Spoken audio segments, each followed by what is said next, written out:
Con Alejandro muchas veces discutimos cuál es el futuro de la industria automotriz en la Argentina. Ante estos cambios tan a veces compulsivos, por decirlo de alguna manera, que se están produciendo, esos ceses de importaciones, esos cortes bruscos, que el neumático, que esto, que el otro, que tienen su justificación, quiero ser absolutamente claro en esto, pero a veces la implementación trae algunas dificultades. Quisimos traer a alguien que nos explique un poquitito este complejo panorama y hacia dónde puede desembocar. ¿Quién nos va a acompañar hoy, Alejandro? Así es, Alberto. Hoy nos va a acompañar Maximiliano Scarlan, quien es analista del sector, como ellos lo llaman, ruedas, en la consultora abc.com, que es una consultora especializada en elaborar informes sobre industria automotriz y incluso sobre motos. También que le vamos a preguntar algo sobre el tema motos. Entonces después seguimos discutiendo, pero con más fundamentos ya. Exactamente. ¿Okay? Vamos al debate.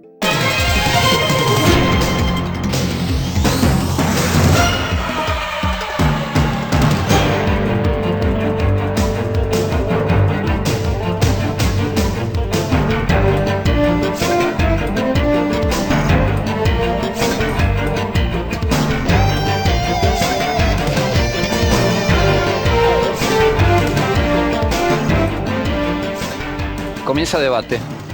Scarlan, ¿usted cree que las medidas económicas que este año tomó el gobierno para frenar la importación de vehículos fue beneficioso para la economía nacional, para los usuarios, para el mercado de autos? Mira, en general acá las medidas que se fueron tomando se venían retardando de alguna manera, en línea volcando, analizando desde la macro, ¿no?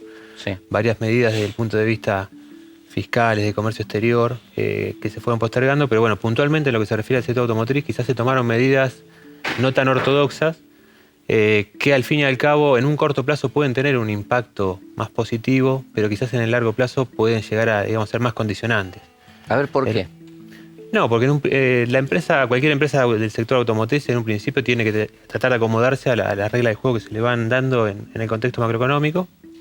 En ese sentido es difícil corregir muchas de las tendencias de los planes de producción, todo lo que van teniendo en el día a día, se van adecuando a esas nuevas reglas. En líneas generales, gran parte de las terminales lo que hicieron fue presentar planes de producción al gobierno, teniendo en cuenta este objetivo, sobre todo el caso del plan de 1 a 1, o sea, el tratar de compensar exportaciones con importaciones, hacia el año 2012.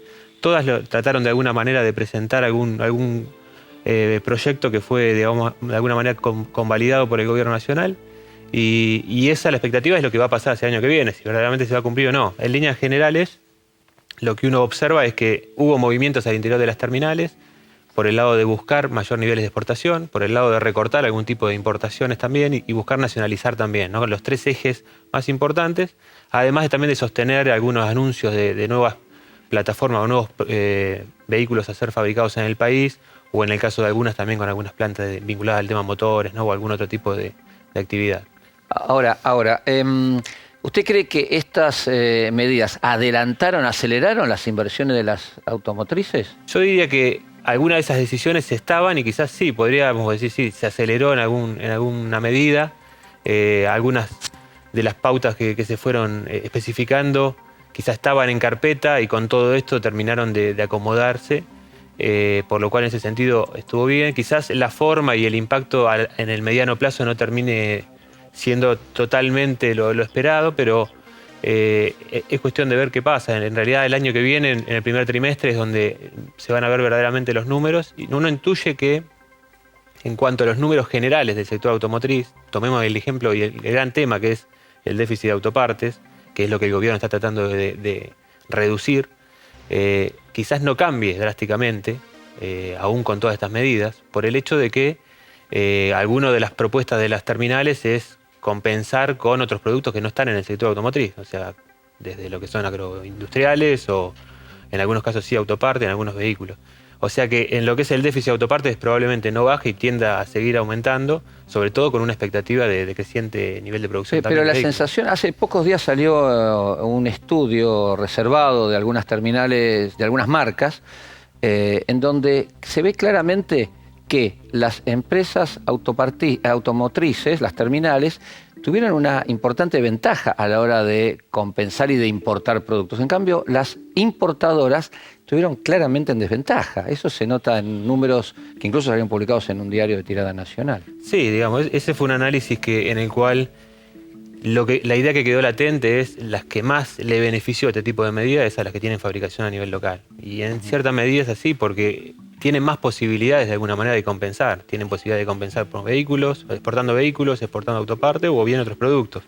En el caso de las que son típicamente importadoras, tenían menos margen de acción para poder exportar y tuvieron que recurrir a algunos productos que estaban fuera, en muchos casos, del set de autopartes o de vehículos. No como economista, sino como ingeniero, ¿no? Para la pregunta, ¿no? Pero ¿no es más racional a un importador, en lugar de forzarlo a exportar, decirle, señor, sí, ok, el recargo sobre su producto importado ahora va a ser de tanto, de lo cual tanto va a pertenecer al Estado, ¿correcto? Es decir, estamos de esa manera evitando que se escapen divisas y de alguna manera la va a poner el usuario. Yo sé que no es lo mismo esto que están importando, pero estas medidas compulsivas, hablando de autopartes, caso neumáticos, generan un problema, hasta un problema de seguridad. Pues están robando neumáticos, pues no hay neumáticos en el mercado. Entonces, yo entiendo que está fantástico proteger a la industria nacional, fomentar las autopartes, fomentar fuentes de trabajo, está todo bárbaro. Lo que no estoy en absoluto de acuerdo es con la medida de compulsión. Vamos a hacerlo ya y de esta manera y se terminó, no se discute. Yo creo que hay que hacer cosas progresivas. Sí, por eso cuando al inicio yo le comentaba, no fue una manera lo más tradicional desde el punto de vista de la política pública. Quizás no es lo óptimo en cuanto a la generación de incentivos para el nivel de producción y quizás, como bien comentaba usted, una alternativa parecida a lo que usted plantea es lo que se hizo en Brasil con el tema del IPI, o sea, el impuesto a los productos industriales, claro, en el cual se incrementó a aquellos que no fabricaban y en ese caso, fueron 30 puntos porcentuales adicionales que a las que importaban les terminó forzando un proceso de inversión en algunas plantas en el territorio brasilero. Muchas plantas de China o de Corea que empezaron a radicarse y que con las condiciones nuevas dijeron, bueno, terminemos. Nos conviene más estar radicados que importar, digamos. Al respecto quiero decir absolutamente claro, y lo digo una vez más, que estoy absolutamente de acuerdo en que tenemos que integrar la cosa. 20% de contenido nacional, 80% de contenido importado es un disparate. O sea, tenemos que revertirlo eso. Pero sin compulsión, ¿ok? Esa era un poco la idea. Económicamente yo no sé cuál es el efecto de estas compulsiones. No me imagino que no debe ser bueno. Volvemos a lo que decíamos al inicio. En un corto plazo, la empresa trata de adecuarse a las nuevas reglas y trata de buscar alguna solución que, por supuesto, le favorezca y sea redituable económicamente para mantener el negocio. De todas maneras, en un mediano plazo termina quizás generando posiblemente un incentivo adverso, que puede ser cuando uno le pone más presión, más intervencionismo, e incluso con el tema de la liquidación de divisas y otros factores que después adicionalmente se dieron, en un largo plazo quizás eso también, las decisiones de inversión pueden tomar otro curso, ¿no? Hace poco el mercado de motos también ha crecido y está creciendo notablemente. Se habla de para este año terminar con entre 700 y 740.000 unidades, más o menos. Hace poco en una exposición, Expo Moto, que se hizo ahí en San Martín, la ministra Giorgi dijo que posiblemente podía ser no 1-1, sino 4-1. La norma, digamos, para importar, para poder exportar. ¿Se entiende? Por cada 1 importado, 4 exportados. ¿Es viable eso?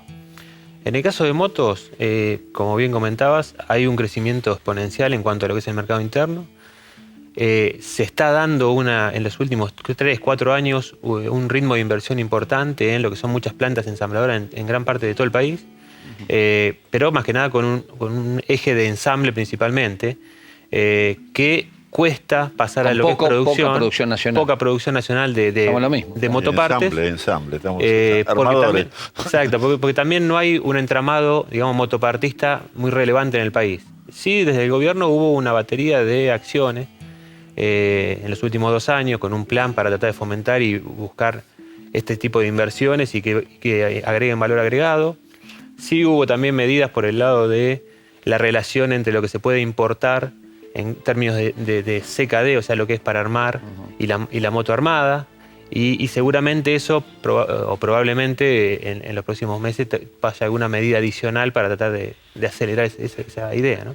Muy cortita porque ya se nos terminó el tiempo del primer bloque, se nos fue volando. Muy cortita. El gobierno busca detener el déficit de la balanza comercial en el sector automotriz. Y en el sector energético, ¿qué sucede? ¿Cuánto se gasta en comprar energía en el exterior? No, digamos, en el tema energético, retrotraigámonos una cuestión. En los últimos años el superávit comercial se fue reduciendo.